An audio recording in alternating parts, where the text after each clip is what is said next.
Good morning children. Bankimchandra Chattopadhyay রচিত মন্বন্তর গল্পটি আজকে তোমাদের পড়াবো। বঙ্কিমচন্দ্র চট্টোপাধ্যায়, যিনি বন্দে মাতরম মন্ত্রের প্রতিষ্ঠাতা, বাংলার নবজাগরণ যুগের অন্যতম প্রাণপুরুষ বঙ্কিমচন্দ্র চট্টোপাধ্যায়। তিনি নৈহাটির কাঁঠালপাড়া গ্রামে জন্মগ্রহণ করেন। তিনি সাহিত্য রচনায় প্রসিদ্ধ হয়ে উঠেছিলেন সাহিত্য জগতে।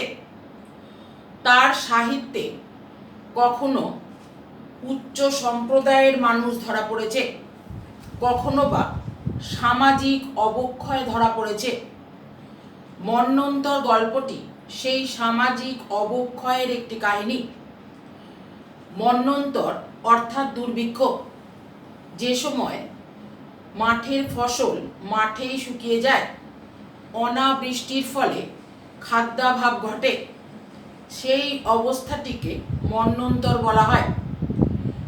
1776 খ্রিস্টাব্দে পদচিহ্ন গ্রামে রৌদ্রের উত্তাপ বড় প্রখর হয়ে উঠেছিল। গ্রামখানি গৃহময়, কিন্তু লোক দেখি না। বাজারে সারি সারি দোকান, হাটে সারি সারি চালা, পল্লীতে পল্লীতে শত শত মৃন্ময় গৃহ, মধ্যে মধ্যে উচ্চ নীচ অট্টালিকা, আজ সব নীরব। বলছেন 1176 বঙ্গাব্দের গ্রীষ্মকালে পদচিহ্ন গ্রামে রৌদ্রের উত্তাপ অত্যন্ত বেড়ে গিয়েছিল। সেই সময় গ্রামের গৃহগুলি প্রায় শূন্য হয়ে পড়েছিল। গ্রামের গৃহে লোক দেখা যাচ্ছিল না। বাজারে সারি সারি দোকান, হাটে সারি সারি চালা থাকলেও সেখানে লোক সমাগম ছিল না বললেই হয়। শত শত মাটির গৃহ খালি পড়েছিল। উচ্চ অট্টালিকাও খালি হয়ে নীরবে দাঁড়িয়েছিল। আজ হাটবার, হাটে হাট লাগে নাই। গ্রামাঞ্চলে সপ্তাহে একদিন হাট বসে। সেই হাটে বিভিন্ন সবজি, বিভিন্ন জামা কাপড় কিনতে পাওয়া যায়। সেই হাটবারেও সেদিন বসেনি। তন্তুবায় তাঁত বন্ধ করিয়া গৃহ প্রান্তে পড়িয়া কাঁদিতেছে। ব্যবসায়ী ব্যবসা ভুলিয়া শিশু ক্রোড়ে করিয়া কাঁদিতেছে। দাতারা দান বন্ধ করিয়াছে, অধ্যাপক টোল বন্ধ করিয়াছে। শিশুও বুঝি আর সাহস করিয়া কাঁদে না। রাজপথে লোক দেখি না, সরোবরে স্নাতক দেখি না, গৃহদ্বারে মনুষ্য দেখি না, বৃক্ষে পক্ষী দেখি না, গোচারণে গরু দেখি না, কেবল শ্মশানে শৃগাল কুকুর। তন্তুবায় অর্থাৎ তাঁতি, সে তাঁত বন্ধ করে দিয়ে ক্রন্দন করছে, অশ্রু বিসর্জন করছে। ব্যবসাদারও তার ব্যবসা বন্ধ বলে ক্রন্দন করছে। এমনকি যিনি দাতা, যিনি কোনো সময় দান করে থাকেন, তিনিও আজকে দান বন্ধ করে দিয়েছেন। অধ্যাপক টোল বন্ধ করে দিয়েছেন। টোল মানে গ্রামের পাঠশালা, সেই গ্রামের পাঠশালা বন্ধ হয়ে পড়ে আছে। শিশুও আর সাহস করে কাঁদছে না। রাজপথে কোনো লোক দেখা যাচ্ছে না। সরোবরে কাউকে স্নান করতে দেখা যাচ্ছে না। শুধুমাত্র শ্মশানে কুকুর এবং শৃগাল চোখে পড়ছে। এক বৃহৎ অট্টালিকা, তাহার বড় বড় ছড়ওয়ালা থাম দূর হইতে দেখা যায়। সেই গৃহারণ্য মধ্যে শৈল শিখরবৎ শোভা পাইতেছিল। শোভাই বাকি, তাহার দ্বার রুদ্ধ। গৃহ মনুষ্য সমাগম শূন্য, শব্দহীন বায়ু প্রবেশের পক্ষেও বিঘ্নময়। তাহার অভ্যন্তরে ঘরের ভিতর মধ্যাহ্নে অন্ধকার।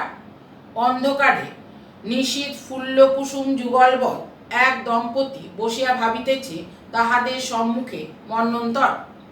দূর থেকে একটি বড় অট্টালিকা দেখা যাচ্ছে, কিন্তু সেই অট্টালিকারও দ্বার বন্ধ। সেই অট্টালিকায় কোনো মানুষ আছে কিনা তা বাইরে থেকে দেখে বোঝার উপায় নেই।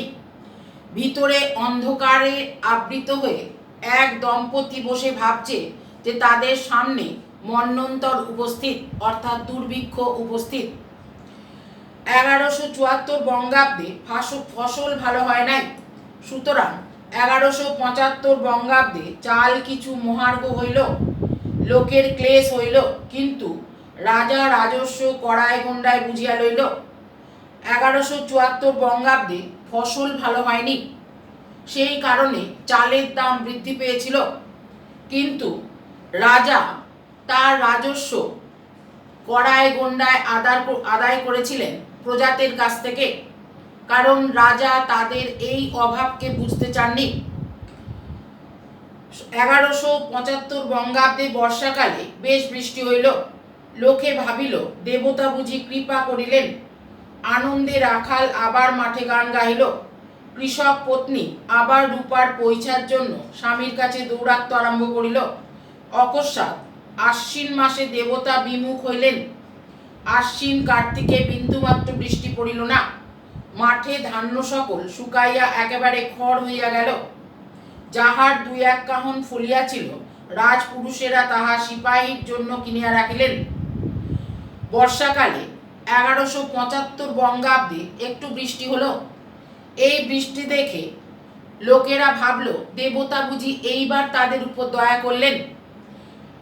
আনন্দে রাখাল আবার মাঠে গান গাইতে শুরু করলো। কৃষক পত্নী তার কোমরের রূপোর বিছার জন্য আবদার করে বসলো। পৈছা হচ্ছে রূপোর একটি গয়না বিশেষ। অকস্মাৎ আশ্বিন মাসে আবার দেবতা বিমুখ হলেন।